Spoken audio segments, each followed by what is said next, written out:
the most tremendous new musical experience you can have.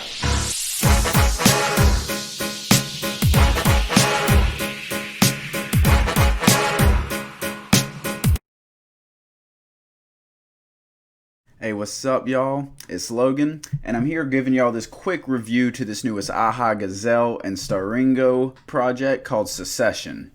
Now, first off, Starringo is an artist that I'm not that too familiar with. I know him and have some stuff together, obviously, if they're working together. But again, just not someone that I've really ever listened to personally, so I can't really give you a background on him. Regardless, you already know him. He's one of my favorite artists out right now. He was with Reach Records for a while. He's dropped some projects I really love, such as his mixtape Free Barabbas that you can find on SoundCloud, the Trillium Trilogy that you can find on Spotify, and then on January 1st he dropped 180, which is still my favorite rap album of this year so far. So yeah, I was excited when I found out this one was coming. I saw him posting. He posted the album cover like a week in advance, but all he said was new music coming. Didn't know it was going to be an album. Honestly, I thought it was just going to be like a single with this Starringo dude, but nope. Turned out to be a 9-song, 25-minute long project. So I'm going to go right into it with the pros on this one. Always hits. Never misses. I mean, to me, he is the 2020 MVP. Sorry, Lil Baby, I know you've been killing it on your features. I know your album was alright. It's though. His album was way better. And this one was pretty dang good, too. The dude's very unique with his sounds, his flows. He has a beautiful voice and all that. Amazing production as always. He produces some of it, but then he outsources some of it. Regardless, he always has good production on there. And together, when these two sounds work together, like when that does happen, it is very smooth and enjoyable. Now that does bring me into the cons to say, like I said, I don't know that much about Starringo. This is really my first interaction with his music per se. I'm just not that huge of a fan. His style just doesn't fit Aha's very well.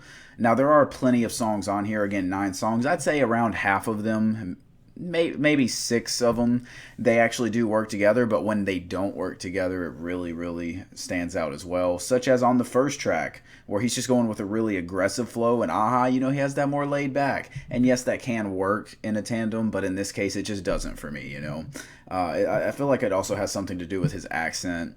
I can't tell exactly where he's from or anything. I'm assuming it's probably South, being that Aha's from New Orleans. They probably linked up, being that they knew each other already. I'm just grasping at straws here. I really don't know. But yeah, I'm just not that big of a fan of his sound altogether.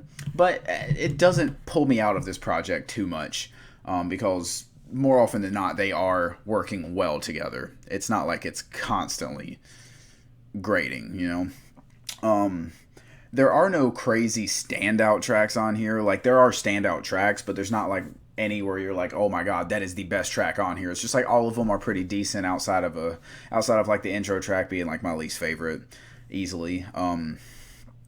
Which unfortunately that did lead me to not enjoying this one as much on first listen. But given 2-3 more listens, I've listened to it a few times. I enjoy it more each time, so that is fortunate. And I don't know if that's me lowering my standards compared to, obviously, with I gave 180 a 9 out of 10. So that was my standards there. And then I had to drop him a little bit because, what's the chances he's going to live up to that every single time? Yeah, I'm sure. Another thing on this one, just doesn't, like, it being a duo collab album, just they don't go into as much detail, as much depth. There's not as much of a storyline as, say, he had on 180, which of course was the best part of 180 in my opinion, apart from the sounds and vibe of it. I really enjoyed the message that he was sending there. This one still obviously has moments of message and moments of good lyricism where they're telling something or sending a message, but as for having an entire message throughout the album, not quite as much. A lot of it's just vibes, a lot of it's just how it sounds and stuff like that, which is okay. I see nothing wrong with that whenever you get a project like this. So now if I'm going to talk about the standouts, specifically Who, I really enjoyed that track. That's one where they're literally shown finishing each other's lines. It's one of their most cohesive sounds together on the entire project. I really enjoyed it. It has a good vibe. Ringo on this one tones down his aggressiveness a bit for a much more smooth flow. Other than that, I also saved Soul Ties interlude, Milk and Honey, and Still Saucy. I love when Aha gets on a song and Sauce is in the title. He just always kills those. Go back to Trillium 1 and 2 for those references, of course. That being said, in conclusion on this one, like I said, I'm going to try to keep this one short. I like it. I like it a lot, actually. I've never not liked an Aha effort altogether. This is probably my least favorite. I compare this one most to Trillium 3. Like I said, Free Barabbas is an amazing project. Trillium 1 and 2 are really good, have great vibes, and they're really short. Trillium 3, in my opinion, was just a little bit too long. So maybe this one's a little bit better than Trillium 3.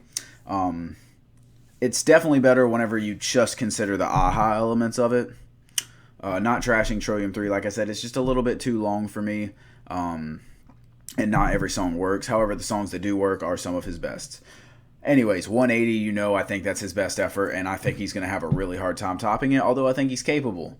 I think a full-length project where he's just as focused as he was on there would work tremendously. This one, it's just... I think it's just Ringo that brings me down. Ringo and the fact that Aha just uses a bit too much auto-tune when his voice is already naturally beautiful, That being said, like I said, I really enjoy it. It's not bad by any means. I'm planning to come back to it plenty of times. And like I said, I added a couple songs to some playlists. So with this being released, what I'm really praying for now is an Aha Gazelle and 1K Few collab tape, because they have amazing chemistry together.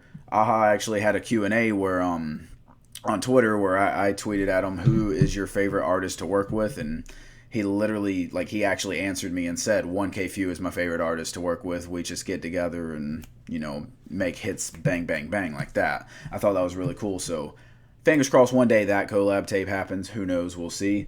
But I can pray for it, right? That being said, overall, my rating on this one, I'm going to go with a solid yet potentially forgettable 7 out of 10. That's all I got for y'all here. Like I said, I enjoy it. I will go back to it. It's just a good bit of it isn't going to stick with me. It's definitely worth checking out. I always recommend Aha. But this wouldn't be, if you were trying to get into him, this would not be the project I'd recommend. I would recommend 180 if you're trying to see what he's fully capable of, and I'd recommend Trillium 1 or 2 if you're trying to see what his more fun sound is. And of course, Times 10, his song with 1K Few, always. Yeah, I appreciate y'all watching. Make sure to hit the like button, comment, sub, hit the bell next to my name for notifications for when I post my next video. I appreciate y'all so much, and I will hit y'all up next time.